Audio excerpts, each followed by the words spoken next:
क्रोध और शांत मन, बुद्ध की शिक्षाप्रद कथा। गंगा के किनारे बसे एक सुंदर गांव में सूरज ढल रहा था। खेतों से लौटते किसान, खेलते बच्चे और अपनी दिनचर्या में व्यस्त महिलाएं, सबकी नजरें एक ही ओर थीं। गांव के बाहर एक वृक्ष के नीचे भगवान बुद्ध अपने शिष्यों के साथ बैठे थे। उनके आगमन की खबर पूरे गांव में फैल चुकी थी और लोग उनकी शिक्षाएं सुनने के लिए उत्सुक थे। बुद्ध की उपस्थिति में एक अलग ही ऊर्जा थी। उनकी शांत आंखें, मृदु मुस्कान और गहरे लेकिन सरल शब्द हर किसी को आकर्षित करते थे। देवदत्त का असंतोष। गांव में एक व्यक्ति था, देवदत्त, जो हमेशा दूसरों पर अपना अधिकार जमाना चाहता था। वह अपने क्रोधी स्वभाव और अभिमान के कारण गांव में बदनाम था। जब उसने सुना कि लोग बुद्ध के पास जा रहे हैं और उनकी बातें सुन रहे हैं, तो उसे अपमान महसूस हुआ। ये सन्यासी मेरे गांव के लोगों को अपने वश में कर रहा है, उसने क्रोधित होकर सोचा। इन भोले लोगों को मैं ये दिखा दूंगा कि यह आदमी सिर्फ एक धोखेबाज है। उस रात देवदत्त ने अपने क्रोध को और बढ़ा लिया। वह तय कर चुका था कि अगली सुबह वह बुद्ध के सामने जाकर उन्हें सबक सिखाएगा। टकराव का दिन। अगली सुबह गांव के लोग फिर से बुद्ध के पास एकत्र हुए। बुद्ध ने अपने शांत स्वर में जीवन की सच्चाई, करुणा और मन की शांति के बारे में उपदेश देना शुरू किया। लोगों पर उनकी बातों का गहरा प्रभाव पड़ रहा था। तभी देवदत्त भीड़ को चीरते हुए बुद्ध के पास पहुंचा। उसकी आंखों में गुस्सा और अपमान की भावना साफ झलक रही थी। तुम कौन हो? उसने चिल्लाते हुए कहा। तुम कौन होते हो हमें सिखाने वाले? तुमने कौन सा ज्ञान पाया है? ये सब तुम्हारी चालाकी है। भीड़ स्तब्ध रह गई। बुद्ध के शिष्य भी देवदत्त की इस आक्रामकता से विचलित हो गए। लेकिन बुद्ध पूरी तरह शांत रहे।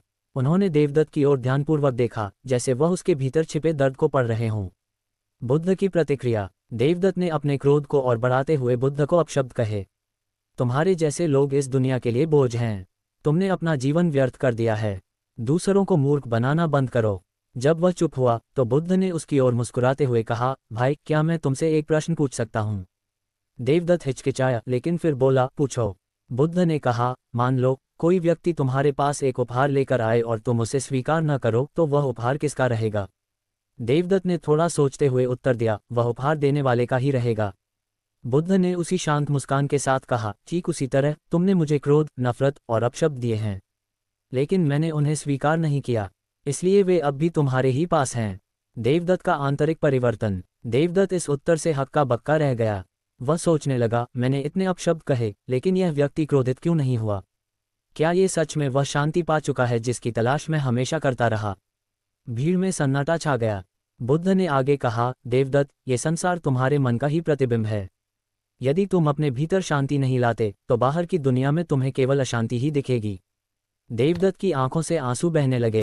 उसने महसूस किया कि उसका क्रोध केवल उसे ही जला रहा था। उसने बुद्ध के चरणों में गिरकर कहा, मुझे क्षमा करें।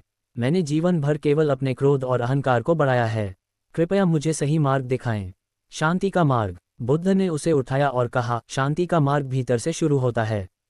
ध्यान, मेडिटेशन करो, अपने विचारों को देखो। जब तुम अपने क्रोध को पहचान लोगे और उसे स्वीकार करोगे, तभी वह खत्म होगा। उस दिन से देवदत्त ने अपनी क्रोधी प्रवृत्ति को बदलने की ठान ली। उसने ध्यान करना शुरू किया और बुद्ध की शिक्षाओं का अनुसरण किया। धीरे धीरे वह गांव का सबसे शांत और दयालु व्यक्ति बन गया। गहन संदेश। 1. क्रोध को समझो और स्वीकारो। क्रोध बाहर नहीं, भीतर का विकार है। उसे समझना और संभालना ही मन की शांति की कुंजी है। 2. दूसरों की नकारात्मकता को न अपनाओ। कोई भी आपको तभी नुकसान पहुंचा सकता है जब आप उनकी नकारात्मकता को अपने भीतर स्थान देते हैं। 3. मन की शांति का अभ्यास। ध्यान और सही दृष्टिकोण से ही हम अपने भीतर शांति का निर्माण कर सकते हैं। ध्यान अभ्यास। मन की शांति के लिए सरल विधि। 1. शांत स्थान का चयन करें। किसी शांत और आरामदायक जगह का चयन करें जहां आपको कोई बाधा न हो। ये जगह घर का एक कोना, बगीचा या कोई शांत कमरा हो सकता है। 2. आरामदायक मुद्रा में बैठें। आप जमीन पर, कुशन पर या कुर्सी पर बैठ सकते हैं। अपनी पीठ सीधी रखें, लेकिन शरीर को तनावमुक्त रखें। हाथों को गोद में रखें या घुटनों पर रखकर आराम से बैठें। 3. अपनी सांस पर ध्यान दें। अपनी आंखें बंद करें और धीरे धीरे सांस लें। ध्यान दें कि आपकी सांस कैसे अंदर आती है और बाहर जाती है। किसी भी विचार को पकड़ने की कोशिश न करें, बस अपनी सांस के साथ बने रहें। 4. विचारों को देखने दें। ध्यान के दौरान आपके मन में कई विचार आएंगे। उन विचारों को रोकने की कोशिश न करें। उन्हें आते और जाते हुए देखें, जैसे आकाश में बादल गुजरते हैं। 5. मंत्र या शब्द दोहराएं यदि आवश्यक हो। आप एक शांतिप्रद शब्द या मंत्र जैसे शांति, ओम या मैं शांत हूं को धीरे धीरे दोहरा सकते हैं। यह आपके मन को स्थिर रखने में मदद करेगा। 6. भावना को स्वीकार करें। यदि ध्यान के दौरान क्रोध, दुख या अन्य नकारात्मक भावनाएं उठती हैं, तो उन्हें दबाएं नहीं। उन्हें स्वीकार करें और उन्हें पहचानें। कहें, यह मेरा क्रोध है और यह गुजर जाएगा। धीरे धीरे अपनी सांस पर वापस लौटें। 7. समय तय करें। शुरुआत में 5-10 मिनट का ध्यान करें। धीरे धीरे इसे 20-30 मिनट तक बढ़ा सकते हैं। विशेष ध्यान अभ्यास, क्रोध को नियंत्रित करने के लिए। शांत मन का ध्यान। 1. आरंभ करें, किसी भी शांत जगह पर बैठें। 2. सांस पर ध्यान दें, गहरी सांस लें और धीरे धीरे छोड़ें। 3. क्रोध का निरीक्षण करें, अगर आपको किसी पर गुस्सा है तो उस भाव को मन में लाएं। 4. क्रोध को स्वीकार करें, कहें, ये क्रोध है, यह मेरा हिस्सा है लेकिन मैं इसे नियंत्रित कर सकता हूँ। 5. दयालुता का अभ्यास करें, उस व्यक्ति के लिए शुभकामनाएं भेजें जिससे आप नाराज हैं। मन में कहें, तुम सुखी रहो, तुम्हें शांति मिले। 6. सांस पर लौटें, अंत में अपनी सांस पर ध्यान केंद्रित करें और 2-3 मिनट तक स्थिर रहें।